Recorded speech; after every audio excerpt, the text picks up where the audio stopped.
Hi guys, so I thought I'd start doing a live when I record the new Brew episode. So if you've listened to our podcast before, you'll see that we interview a load of different kind of brokers on there about how they've built the business, that type of stuff.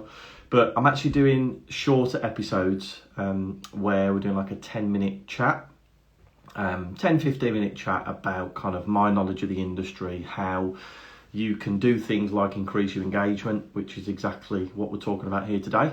So it's all going to be in the time that it takes me to drink a brew. So I'm going to be recording this episode, and this episode probably won't go out for, I think it's about 3 or 4 weeks. So you're getting to hear it before it goes live, but this will be going on the podcast in quite a few weeks now. So today we're going to be talking through 5 ways that you can increase engagement on your social media posts. So I'm going to hit record in a minute so I can record the actual podcast episode. But like I said, this won't go out for a few weeks. You guys are going to get to see it go live now. So I'm going to hit the record and start recording the episode, and you guys can listen in to what I'm talking about. If I get any questions come through, then I'll answer them probably at the end if I can, if you want to stick around. But this is going to be about 10-15 minutes. I'm going to be talking through the 5 ways that you can increase engagement on your social media posts. So I'm just going to hit record on the podcast now. So if I repeat myself, I'm sorry. Get my brew ready. I'm just going to have a brew. So welcome to the Social for Brokers podcast. And we have got another episode of the Brokers Brew. These are going to be tips and strategies talking through my knowledge of the industry, how we've helped clients in the past, with some real golden nuggets of how to win on social media. So we're going to do it all in the time it takes to drink a nice hot brew. And today we're going to be talking through, the 5 ways that you can increase engagement on your social media posts.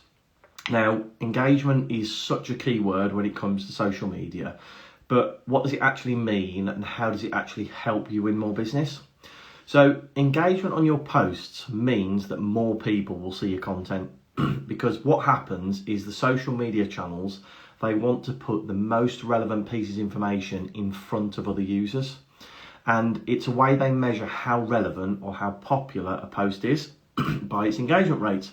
So simply put, the more engagement that you can get on posts, the more likely your content and your channels are to be found. So it's a great way to start generating new followers as well. Now, the misconception is people think engagement on a post is somebody liking it, commenting on it, or sharing the post, okay? What a lot of people don't realise, that engagement can actually be a view of a video. It can be like the swiping of across a post, like a carousel post, or simply somebody clicking on your photo. So it doesn't necessarily mean that somebody has to show an outward show of engagement with that like, comment, or share. It could be just them viewing your content. So how can we get them to view the content? That's the big thing.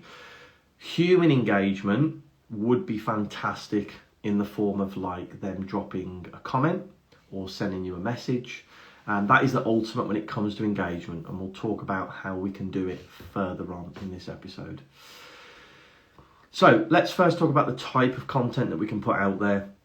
What can we put out there to increase the chance of having higher engagement on your social media posts? Okay, so the first point is to start telling stories, and you'll hear a lot about this in marketing. Stories that especially evoke emotion and show a bit of personality, they can really help your audience connect with you, which increases the chance of them commenting on your post or sending you a message off the back of a particular post you put out. So, for example, one post could be about how you started your business, how you went from, say, you were a full-time mortgage broker and you went into this one, the struggles that you overcame to get in that position, the mistakes that you might have made, the triumphs, the ups and the downs. People can always relate to stories and always will engage more so with stories because they might have had something similar happen to them in the past.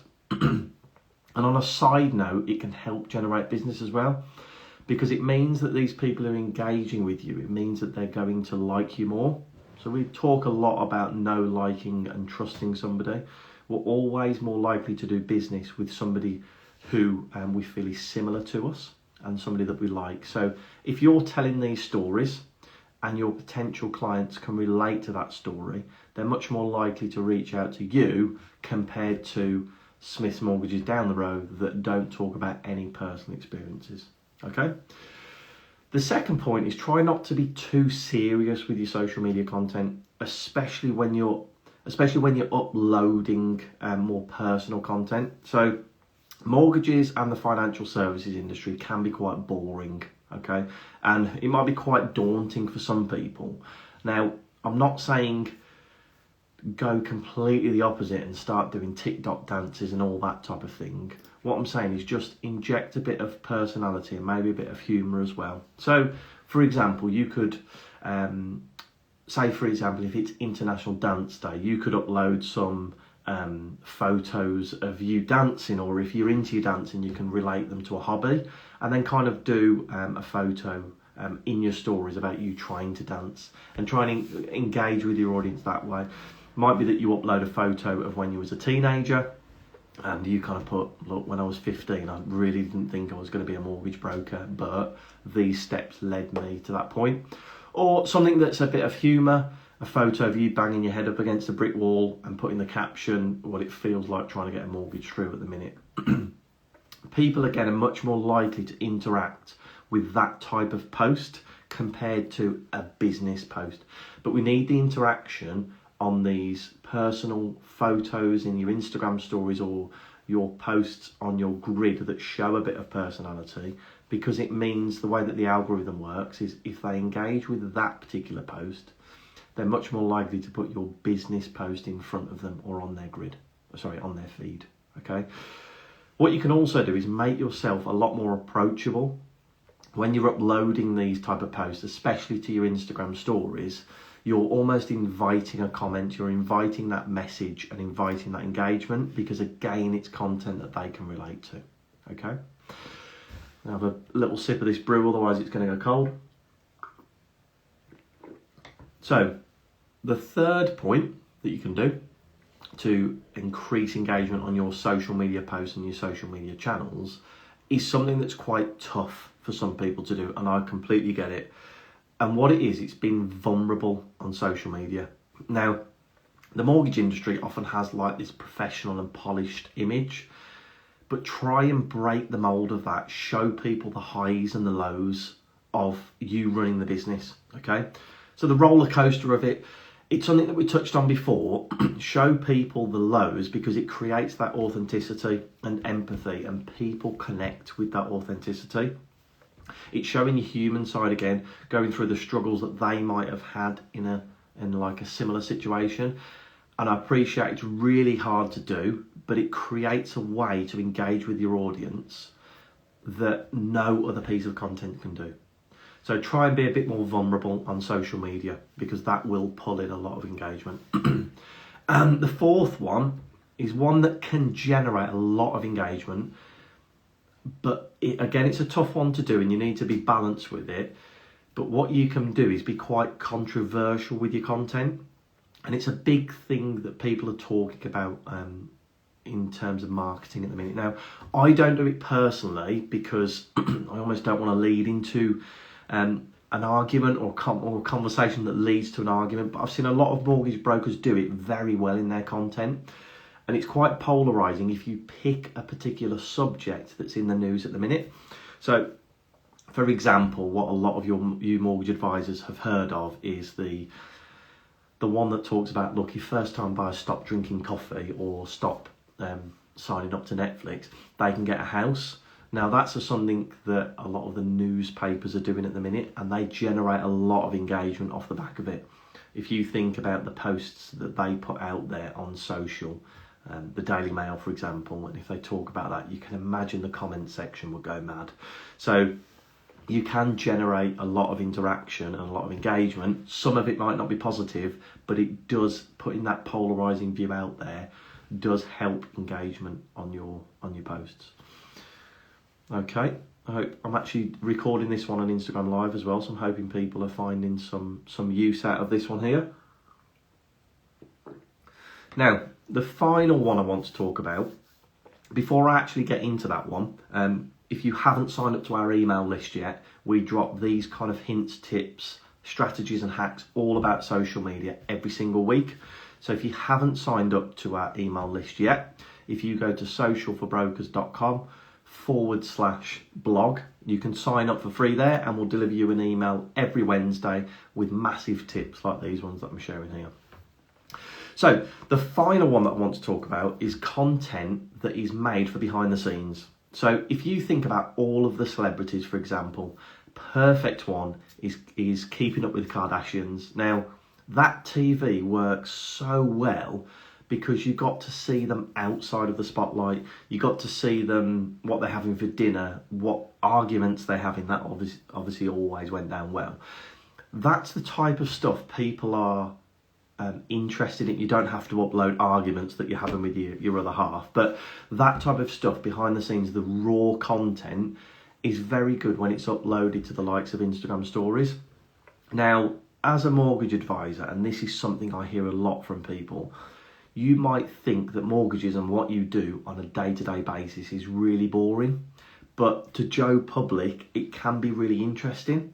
And an example of this, a perfect example, is I spoke to a client probably about a year ago now, and I said to them, on your stories, do a little experiment tonight, do an example mortgage affordability calculator, hold your phone to the screen and just record what you're putting in, and do an example. Mr. and Mrs. Smith, they both earn £30,000 each. This is their income, this is their expenditure, this is how much debt they roughly have. Then I hit this button, and then on there you can see how much a lender would be willing or likely to offer you. Excuse me.